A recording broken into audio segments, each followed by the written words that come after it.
ओम नमो भगवते वासुदेवाय नमः। वास्तु ज्ञान गंगा चैनल पर आप सभी का स्वागत है।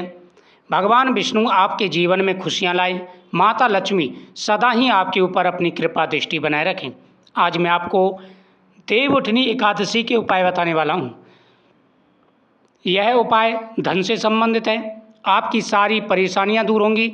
अगर आपकी आर्थिक स्थिति कमज़ोर है, पैसा कमाते हैं, पैसा घर में नहीं रुक पाता है, बरकत नहीं है, या फिर आपका काम अच्छा नहीं चल रहा है, तो आपको यह उपाय जरूर करने चाहिए। साल की सबसे बड़ी एकादशी होती है देवउठनी एकादशी। इस दिन भगवान विष्णु की और माता तुलसी की विशेष रूप से आराधना की जाती है।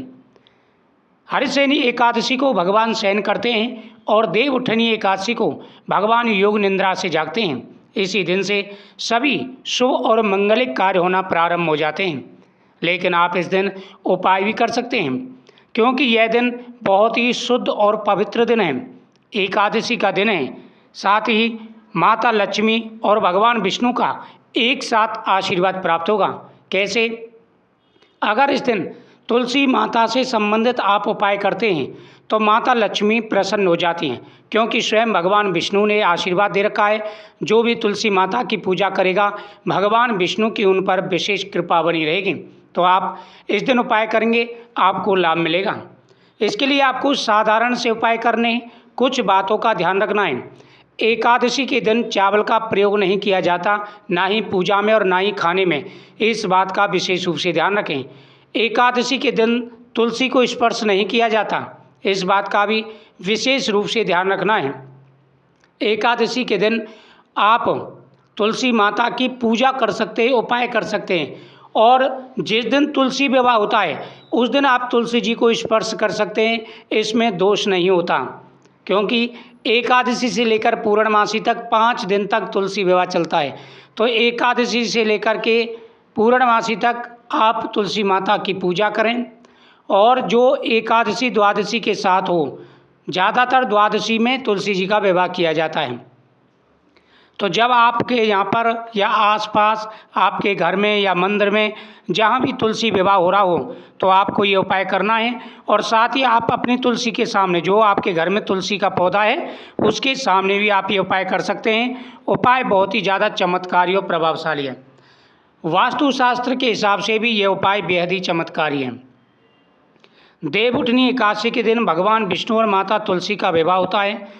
तुलसी के पौधे को गंगा जल से स्नान कराएं, दीपक जलाएं और शुद्ध घी का दीपक जलाएं। इस बात का विशेष रूप से ध्यान रखें। अगर आपके हाथ का चला हुआ घी हो, उसका दीपक जलाते हैं तो बहुत ही अच्छी बात है। सबसे पहले आपको तुलसी माता को जल समर्पित करना है, भगवान लड्डू गोपाल जी की पूजा करनी है। अब आपको तुलसी माता के सामने एक चौमुखी दीपक जलाना है। दीपक जलाते समय माता तुलसी से प्रार्थना करेंगे कि मातेश्वरी, हमारे घर की जो भी परेशानी है, हमारे घर में धन से संबंधित जो भी परेशानी दिक्कतें आ रही हैं, सारी परेशानियां दूर हों। ऐसा कहकर के आपको दीपक जलाना है, चौमुखी 4 बत्ती वाला। और दीपक के नीचे आपको थोड़े से पुष्प या चावल रख देने। दीपक को सीधा ज़मीन पर नहीं रखना है। प्लेट में अगर आप रख रहे हैं तो उसमें भी आपको पुष्प चावल जरूर रखने हैं।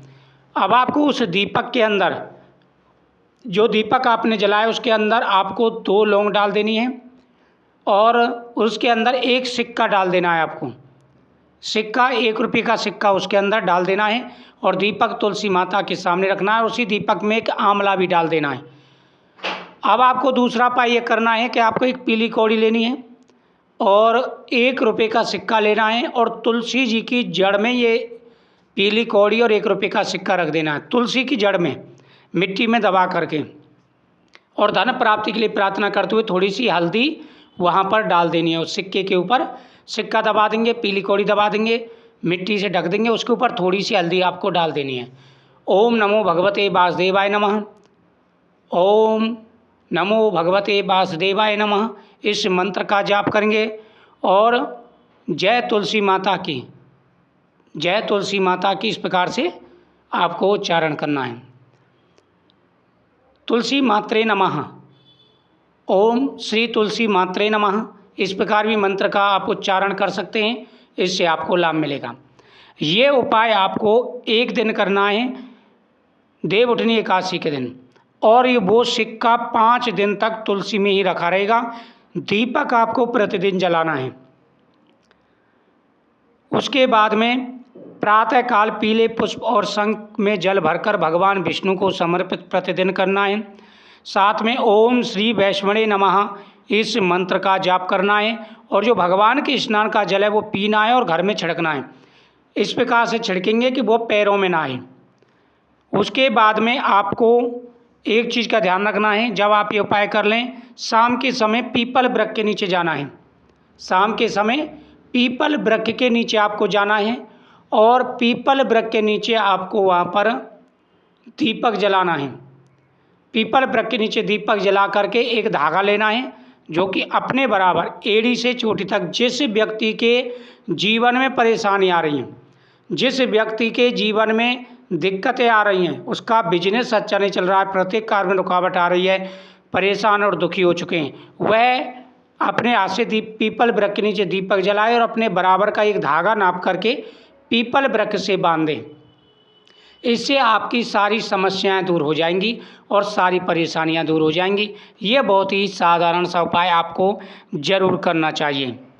साथ ही एकादशी की रात्रि में घर के ईशान कोण उत्तर पूर्व की दिशा में आपको एक शुद्ध दीपक लेना है मिट्टी का, और उसमें घी डाल करके तुलसी माता के सामने और भगवान विष्णु के सामने जलाना है।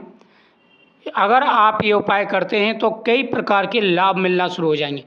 एक तो आपके घर में से वास्तु दोष दूर होगा, दूसरा आपके घर में तरक्की आना शुरू हो जाएगी, धीरे धीरे धन आना शुरू हो जाएगा।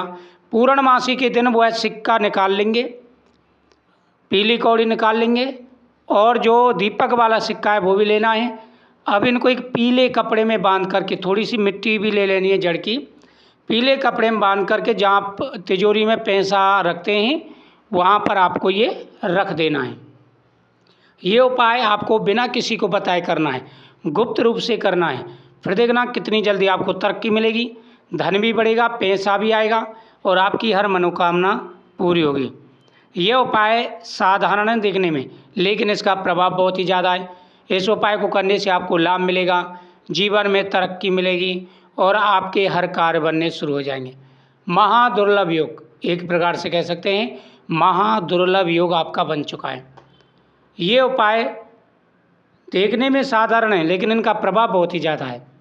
तो आप ये उपाय करें, बहुत ही बड़ा दिन है, आप व्रत भी रखें और गौ माता का पूजन भी करें। गौ माता को आप फल खिला करके आएँ, इससे आपको बहुत बड़ा लाभ मिलेगा। मुझे उम्मीद है आपको ये जानकारी बहुत ही अच्छी लगी होगी। वीडियो को शेयर करें, चैनल को सब्सक्राइब करें, कमेंट में ओम नमो भगवते वासुदेवाय नमः जरूर लिखें।